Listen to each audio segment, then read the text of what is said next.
Betsy Corner, standing outside my house in Coleraine, Massachusetts, a house that's been seized by the federal marshals. The federal marshals arrested my husband Randy for occupying the house in contempt of court orders.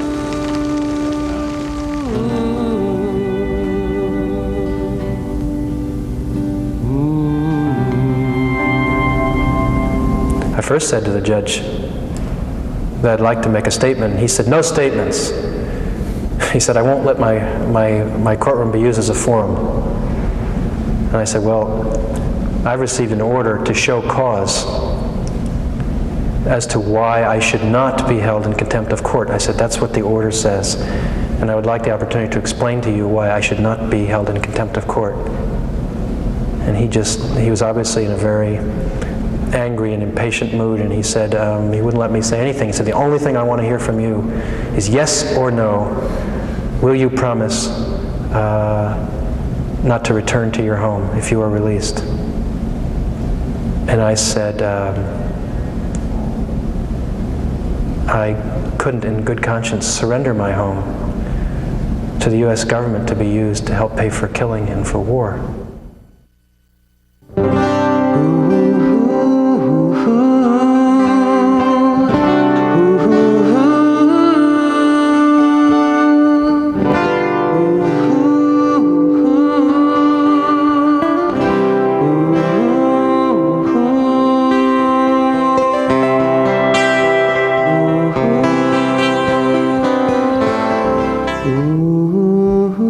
In March 1989, the U.S. government legally seizes ownership of Randy Keeler and Betsy Corner's home after they refused to pay federal taxes for 12 years.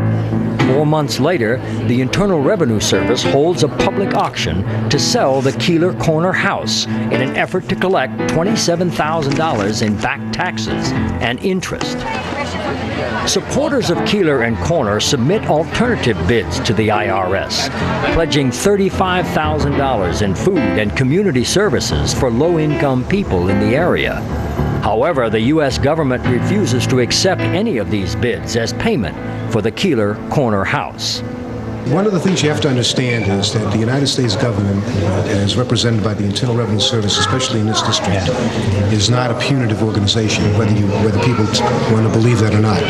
Our job is to collect taxes. War tax resistance reached its height during the Vietnam War, when an estimated 20,000 people refused to pay federal income taxes, along with several 100,000 people who stopped paying the federal telephone tax, which was used to help finance the war. I've been to Nicaragua twice in the last 5 years, and I've seen the results of our military policies there.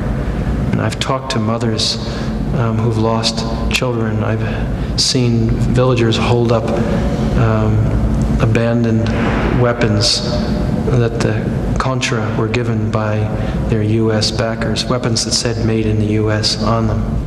7 people are arrested for violating the federal court order. They are members of one of the rotating affinity groups who have occupied the house on a weekly basis since Keeler's arrest. IRS agents then empty the house of all its contents. Later that same day, the U.S. government holds a second auction of the Keeler Corner house at the Federal Building in Springfield, Massachusetts. The IRS owned the property. The IRS sold the property today. The successful bid in the amount of $5,400, the couple was named Franklin. I don't remember the county. I understand it was Franklin County. And there were 7 bids that we opened. That was the largest bid, so naturally it was accepted. Now the property is owned by Mr. Franklin and his wife, and so that now the contempt proceedings are moot. The court just moments ago issued or allowed the government's motion to dismiss the contempt proceedings against all persons, including Randy Keeler in this case, and issued orders of release for those persons. I'm reminded in being here of 3 little girls in Nicaragua that are members of our sister cooperative.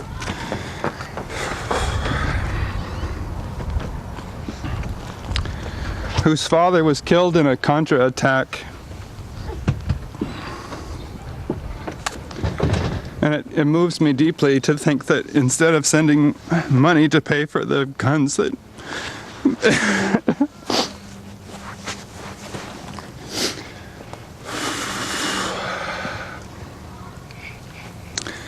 that may have killed their father, that Randy and Betsy instead sent money to help the victims of that war. It's just a very common sense matter of human decency. And it says something about our society that such a simple, ordinary, wonderful thought is such a frightening thing to our government. We shouldn't have to go through this. They sold us the house, we bought it. You know, Randy and Betsy should realize this is over and, you know, let us live here. They chose to not pay their taxes and lost their house. That is not my fault. I bought it, now it's mine. It's not worth, at least in my opinion, not worth somebody getting hurt over some property, understandably.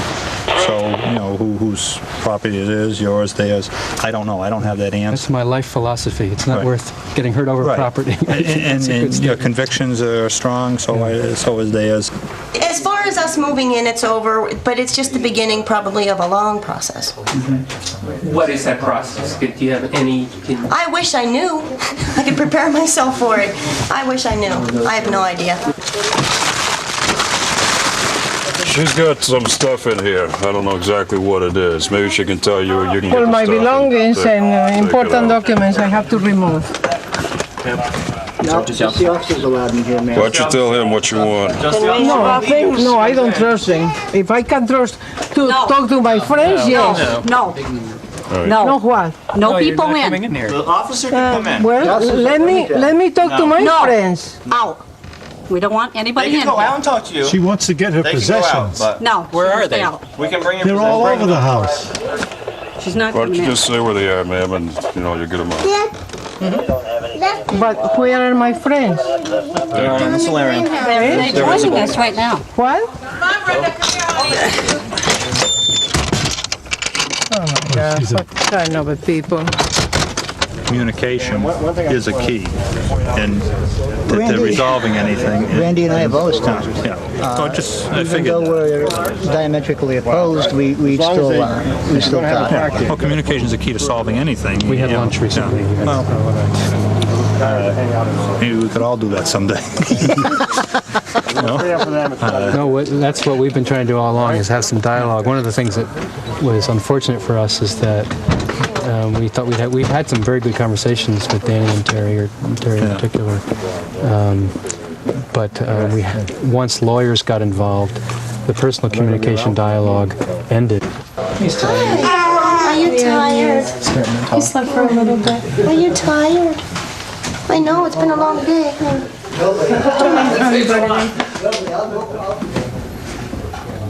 You want to see the funny Chinese man outside? Wasn't that adorable? Oh! Huh? A Chinese? Yeah. They're Japanese. Oh, I think some pork fried rice. Pork fried rice. Oh, shit.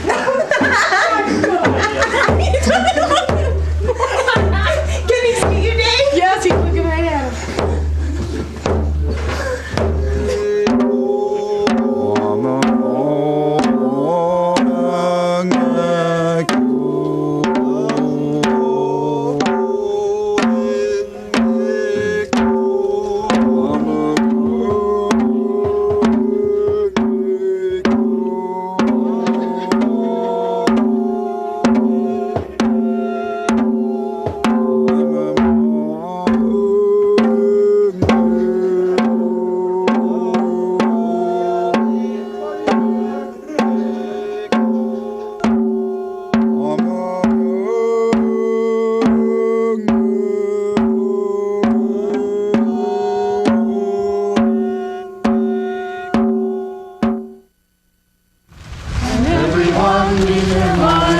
Victory, in peace and unafraid, and into plowshares turn our swords, We shall study war no more. Everyone neath their vine and fig tree shall live in peace and not afraid. And everyone neath their vine and fig tree shall live in peace and not afraid.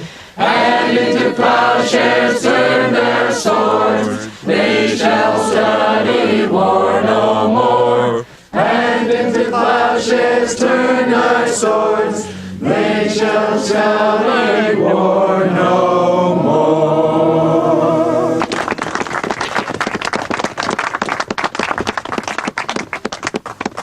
There's nothing to protest anymore. There wasn't anything to protest when they sold the house. It's over. No. I don't know where to start.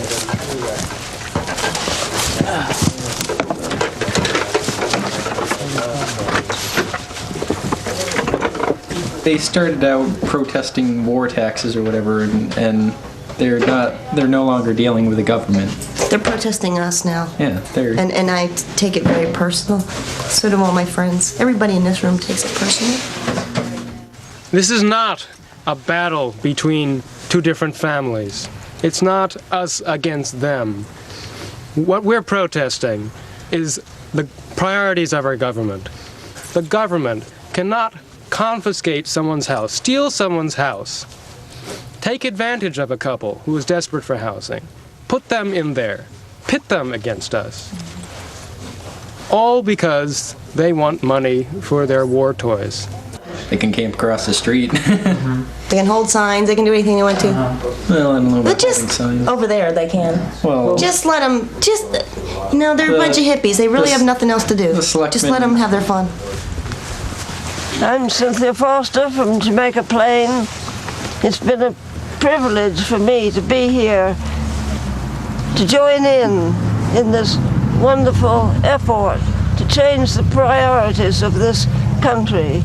I've been refusing to pay for war since 1968, and I shall continue to refuse to pay for war and killing. As I said, it's a great privilege for me to be here in the friendship and companionship of all these wonderful people.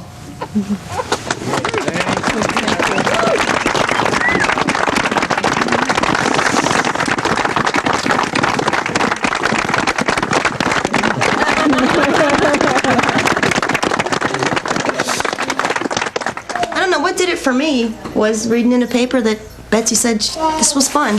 And you know what? It is. It is. It is fun sitting in the house and watching them outside. She said it's fun. That's sick. Now I know why she did it. It's a very warped It is mind. fun. It's very sick. It's fun. What's fun about it? I don't know. Look out there. You see them hippies? They're cold. It's fun. Betsy was right. I think what has happened up to this point has been somewhat of a honeymoon.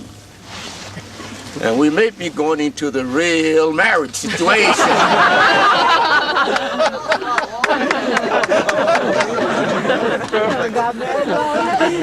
And if this is true, you know, this means hanging in. And I hope it means hanging in for the long time, not for one of these short time things. You know what I mean? Yeah. So let's hang in. Let's be together. Let's be nonviolent. Let's stay here until Randy and Betsy are back in the house. All right. Yeah.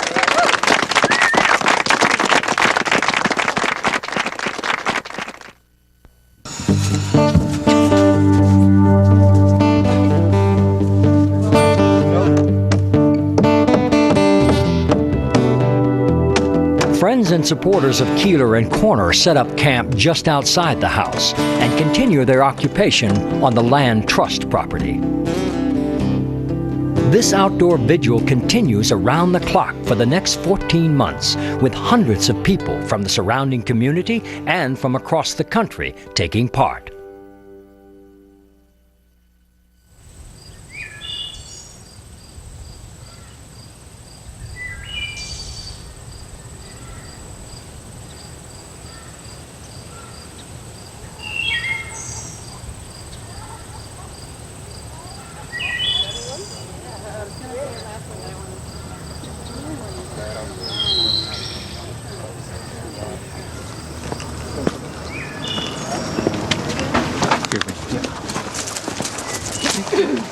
Hi, I'm going to ask you all to leave. I don't want you to be here. I'm going to stay on my leasehold. This is my leasehold. I still have trespassing on your land. Oh, you're trespassing and I don't want you here. No, this is our leasehold and these are our invited guests. So we're going to stay Ask here. if everybody has heard what you said. Does everyone Some of hear us that? are gonna stay here. That you're not wanted here and that you're trespassing? How are we trespassing? Could you clarify? Isn't this land trust land? Well, I'm not going to get into that. Isn't there a court case that hasn't even been adjudicated? You have the right to appeal. There hasn't been a decision. There are moral laws higher than the laws of humanity, if any. Okay, the only thing we ask, we'd like to get your names and your addresses and your dates of birth. What I don't understand is that the state police have been telling us up till now that everyone has as much right as everyone else, or no one has any more right than anyone else until this thing has been adjudicated. There's been no court decision whatsoever, so on what basis are you arresting people? We're not arresting anybody. We're going to leave here as soon as we're finished with what we're doing. My name is Martin Luther King. You're just taking names of people? Yes.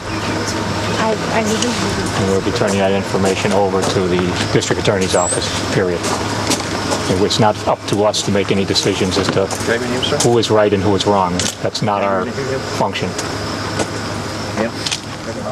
The legal status of the land surrounding the house continues to be in question, as the property rights of the Valley Community Land Trust have not yet been ruled upon in court.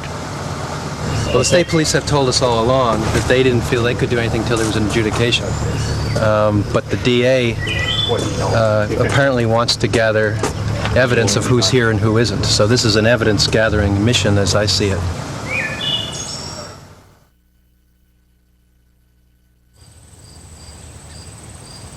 My name's Al Ladd. I live directly across the street from Randy and Betsy's house. I've lived here along with my partner Marilyn Beal since 1987. The land around here, 65 acres on both sides of the road, is owned by the Valley Community Land Trust, which is an organization that was founded around the central belief that since land is not the creation of human effort, it's fundamentally unjust for people to profit from the buying and selling of land. So what the Land Trust seeks to do is to obtain land either through purchase or donation and then hold title to that land for perpetuity, allowing people who lease the land from the trust to use it in an ecologically sound manner.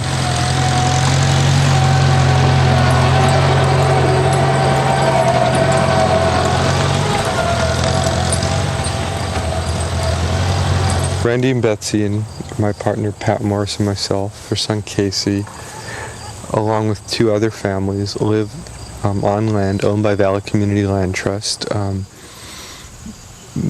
Land Trust has owned this land for 13 years, and Randy and Betsy and Pat and I have lived here for that long.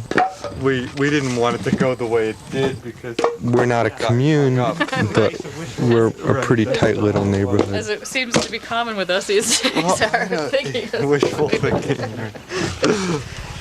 Right. We believe that residing on land and the use of land is basically a sacred right, and that it's our responsibility to make sure that succeeding generations have the use of as good a land as we had ourselves. There's just also a different sense that one has about one's neighbors when you are sharing the relationship of steward of that land as opposed to owning your individual private parcel. It's really wonderful knowing that my immediate neighbors are people that I share a lot of values with in common, as well as this special relationship with this land which we share. There's a very broad sense of home here. It's really very, very special.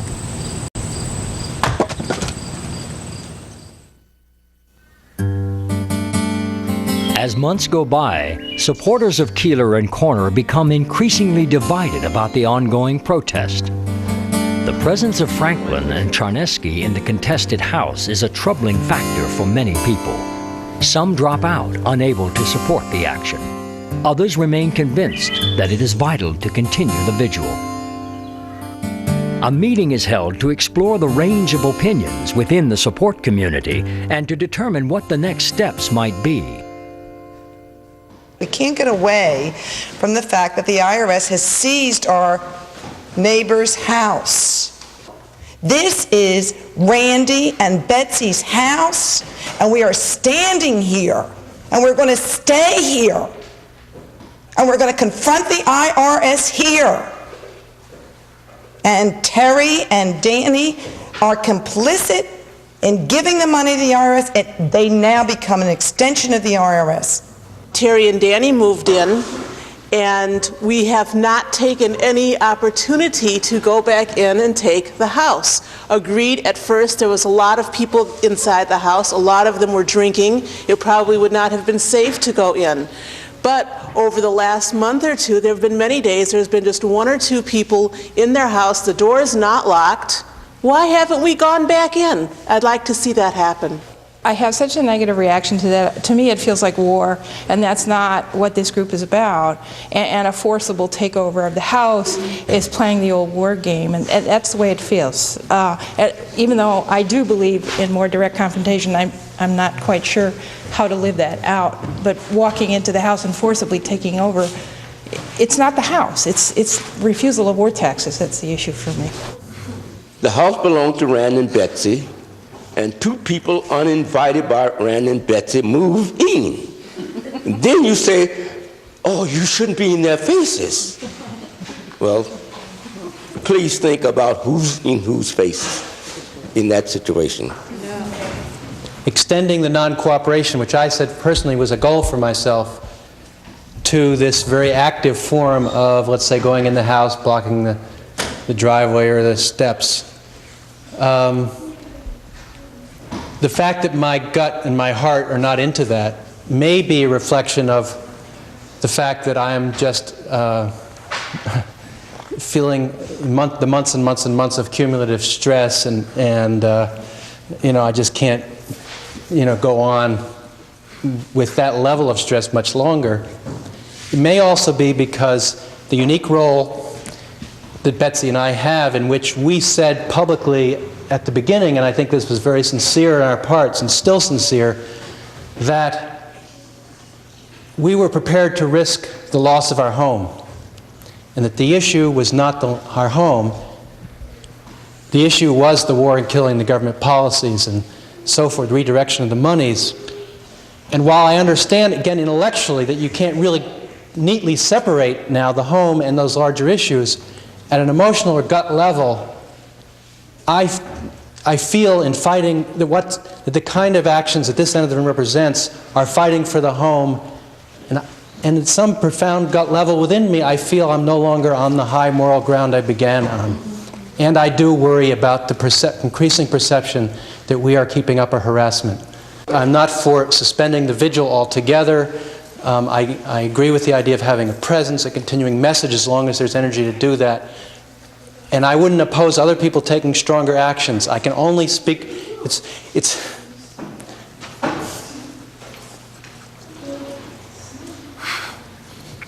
I personally, my heart's not into it.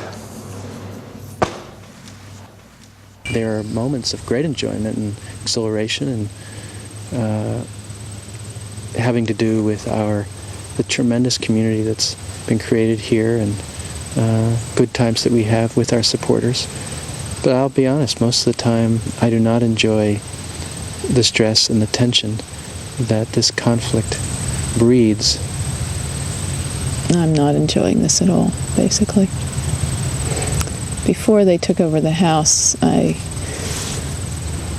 said, that it was fun, and a lot of people have thrown that back in my face. And what's fun is the interaction between people here who come to support us, and the love that comes from that. But the conflict, the tension, the distress with the neighborhood, my friends, the threats have made it very difficult, and I don't enjoy it at all. I don't want to be in a conflict with Danny and Terry. I don't enjoy being in conflict with them. I don't enjoy being harassed and threatened, having my life threatened even by friends and relatives of theirs. I don't enjoy, you know, the drivers by who come and harass us and throw things at us. And I mean, one has to put up with a lot of that stuff, I think, when you're fighting for what you believe in.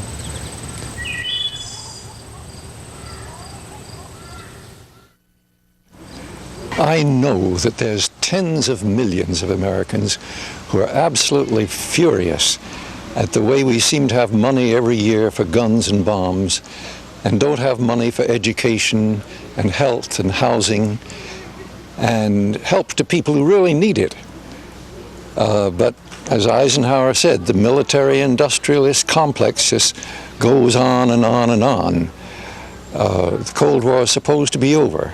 What can you do about it? Nobody knows exactly. And I came up here really to learn how it is that Randy and Betsy managed to take a stand and were able to gather a lot of friends around them and make a real statement and get something done.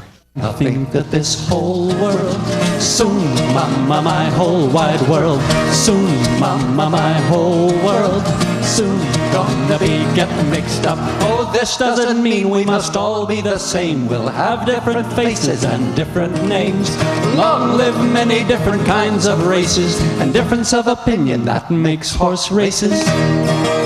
I think it's all one big crisis the human race faces. It's a crisis of violence and war. It's a crisis of pollution, crisis of racism and sexism and poverty amidst plenty. And all these crises are tangled up with each other. I've sung for many different causes, but I really think it's all one cause. My whole world, soon, my whole wide world, soon, my whole world, soon gonna be getting mixed up. There's a story I've told for years about a big seesaw. And at one end of the seesaw is a basket of rocks that's down on the ground. At the other end of the seesaw is a basket half full of sand.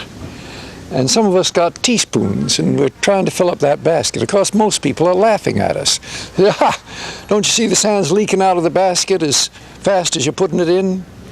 Well, we say that's true, but we're getting more people with teaspoons all the time. Someday you're going to see this whole basket full of sand, and that whole seesaw is going to go zoop, just like that. People will say, gee, how did it happen so sudden? Us and our goddamn teaspoons. They've actually sort of outlined the proposals, and that's going to be the basis of the agenda. We're going to take... In an attempt to arrive at a negotiated settlement which would benefit all sides, Randy Keeler, Betsy Corner, and their supporters make an offer to Danny Franklin and Terry Charneski. They propose an innovative community project where several affordable houses would be built for low-income families in the area. If Franklin and Charneski agree to participate in this cooperative construction effort and move out of the house, they will be guaranteed one of the newly built homes. Franklin and Charneski turned down the proposal. Despite this rejection, Keeler and Corner, along with many of their supporters, proceed with plans to construct a low-income community housing project called Building Our Swords into Plowshares. The vigil continues through the fall and winter. A small cabin is built to house the vigilers during the cold weather months.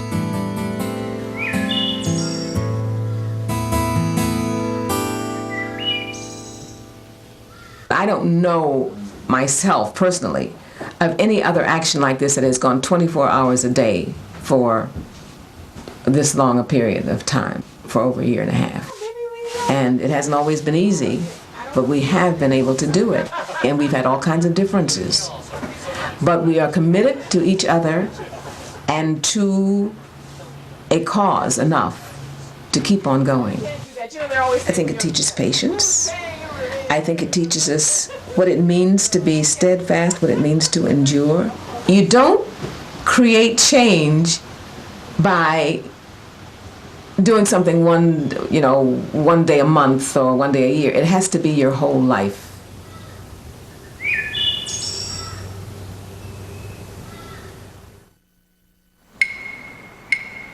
On May 28, 1993, while the legal battle over the lease to the land is still in progress, the Franklin County Superior Court issues an injunction prohibiting the protesters from continuing their vigil outside the disputed house.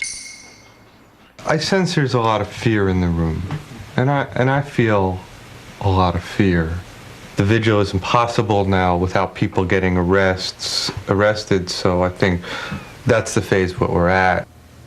Nothing's changed from the day this whole thing started in terms of the principles, so I can't see an injunction coming down and all of us just rolling over and playing dead. So the essence of responding there is that we have to make our statement.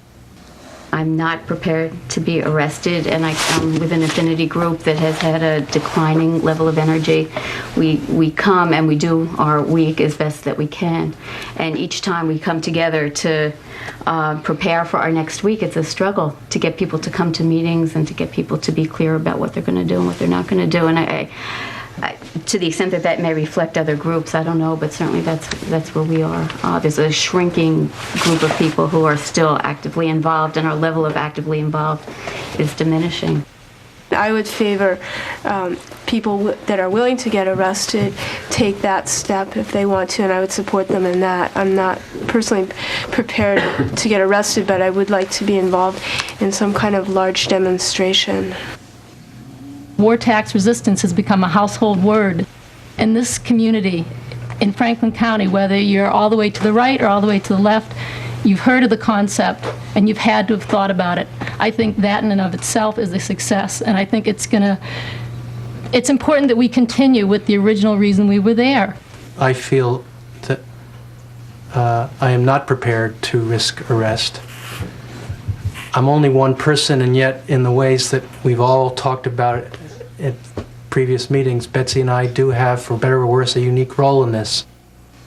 If it were solely up to me, if I were acting alone, at some point, probably a long time ago, I would have said to Danny and Terry, you know, I'm not going to fight you about this house. I think what you've done is wrong, but I'm going to move on to other things, and someday maybe we'll talk about it. I'm part of this group, and I love this group. So I've stayed with the group, and I think the course of action the group has chosen is not wrong.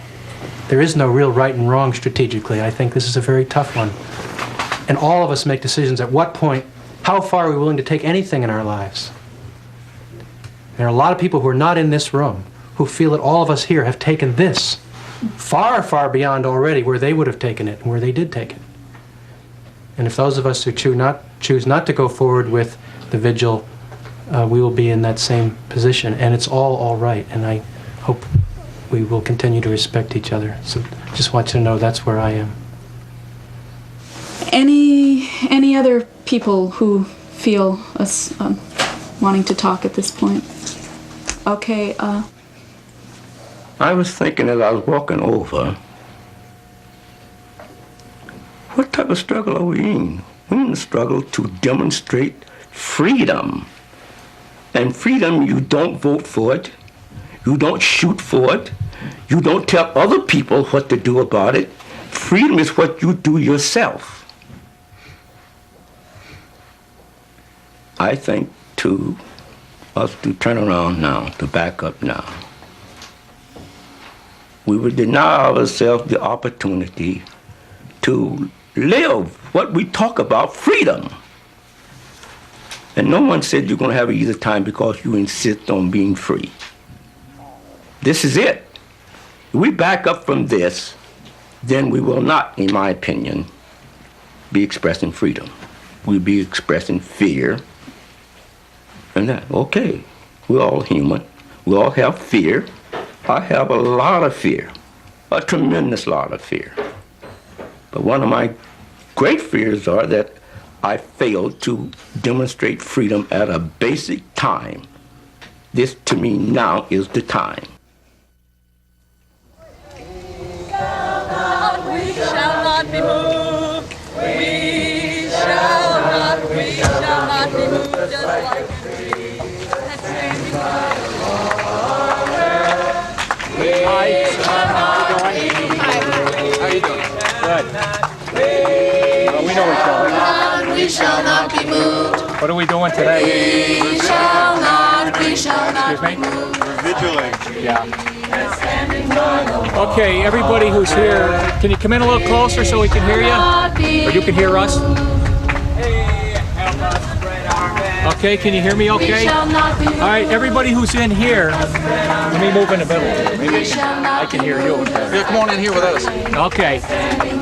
Okay, everybody who's on the property, I have a court order here. And the court order says that you're violating the civil rights of these people that own the house, the Franklins. If you don't leave the property after you've been given this notice, you will be arrested. Ain't gonna let no jailhouse turn me around, oh, turn me around. Oh, turn me, let no jailhouse turn me around. I'm gonna keep on walking, keep on talking, marching to the freedom land.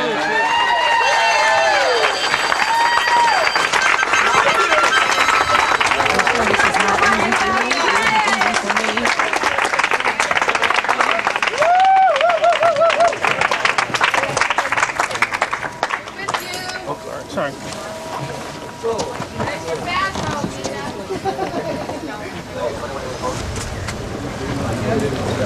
This is just the beginning. There'll be many more to come. Hey, Marion. Hey, Marion. Okay, Marion. Good handcuffer in front, there's no need to handcuff them behind their back. Hey, Don. Don. Show them the head back. Hey, Rosie. Hey, Rosie.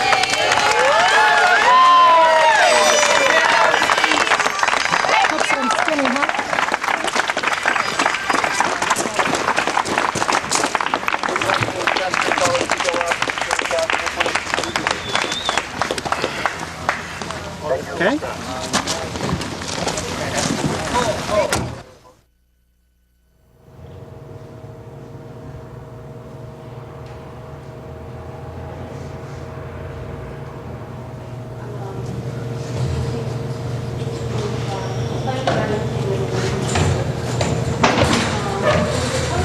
Hi guys.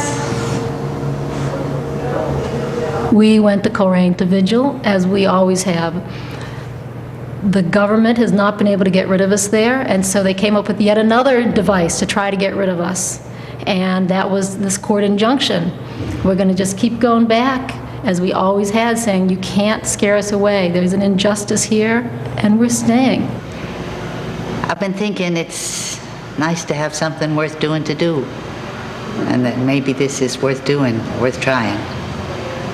I guess if 1 and 1 and 1 make a million, we just might make a change. Here it is, you know, the opportunity to.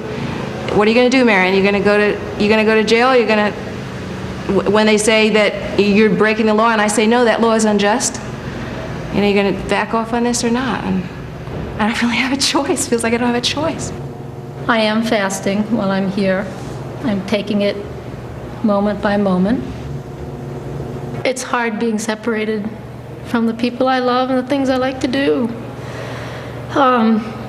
But I didn't ask to be put here, but here I am, and sometimes there are things more important than my individual life.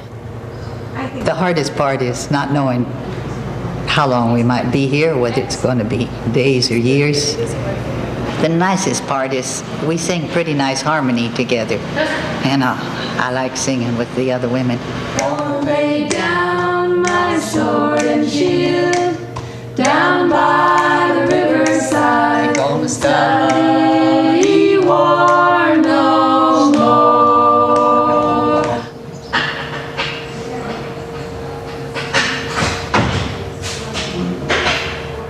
If we recognize that little place in ourselves that says, it does not matter what you do to my body. It does not matter what you do to my job or my things, you know. You can't take away my inner belief. You cannot take away my conviction. There's no way you can rip that out of me. There's nothing you can do to take that away. I don't know how long I can do that, but I'm learning that I can do it more than I thought I could. Who knows what this is worth? It may be worth nothing, but I see it as just another link in the chain of people over time, that as long as there's been injustice, people in each generation trying to address the greatest injustices of their time and saying, here's what I can do now. And I feel strengthened by the people I know who came before me, and I know there'll be a million people after me.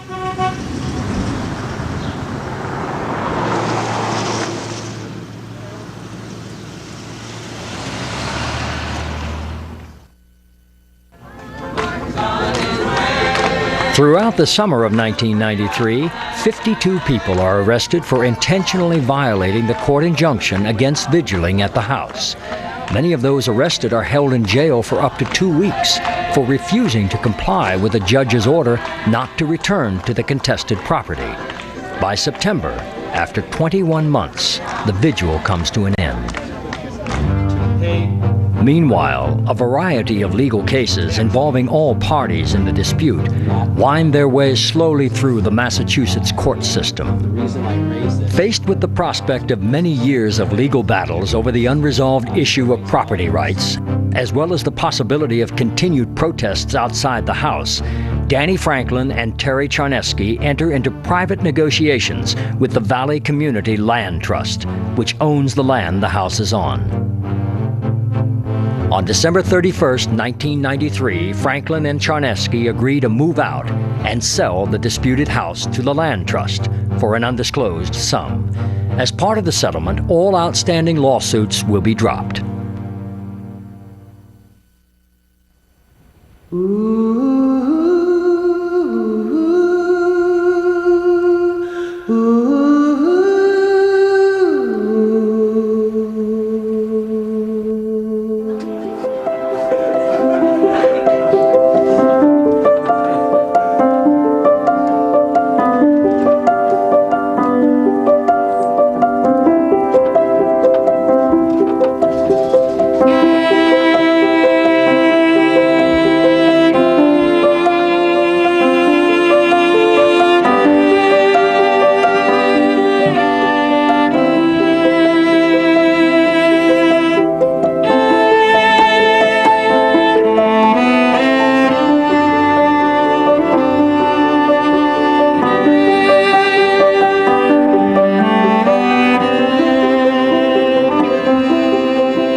There's a wonderful quote by Frederick Douglass, who said that to think that change can come without suffering, without agitation, without disruption, controversy, is like thinking you can have lightning without thunder. You can have the rain without the clouds. That you can have the harvest without the sowing. Even though I'm in jail, I'm locked in a little 8x10 cell part of the day and locked in a bigger room with 11 other prisoners most of the day. I feel incredibly lucky, incredibly fortunate, incredibly blessed. And I don't know if I can explain why. I guess it's because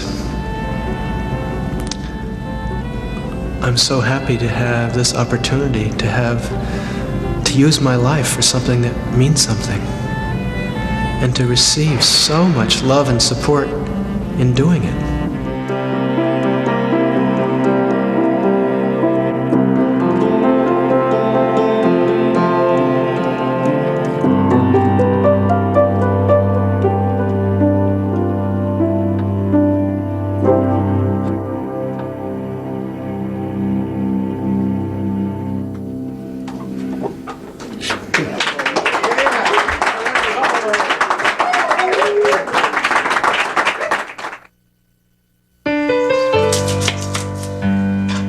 Randy Keeler, Betsy Corner, and their daughter Lillian had an opportunity to move back into their old house. They chose instead to live with Betsy's mother in a new home built on the land trust, adjacent to their former house. The Valley Community Land Trust sold the house to a new family who have become members of the Land Trust community. Danny Franklin and Terry Charneski now live in a nearby town with their 3 children.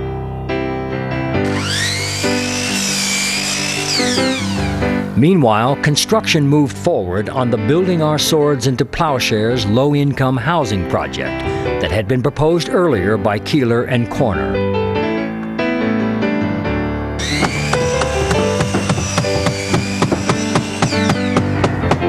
With the labor of hundreds of community volunteers, the new homes were completed in April 1995. 2 families now live in the Plowshares duplex. Randy Keeler and Betsy Corner are still refusing to pay federal income taxes and continue to donate their tax money to war victims and the homeless.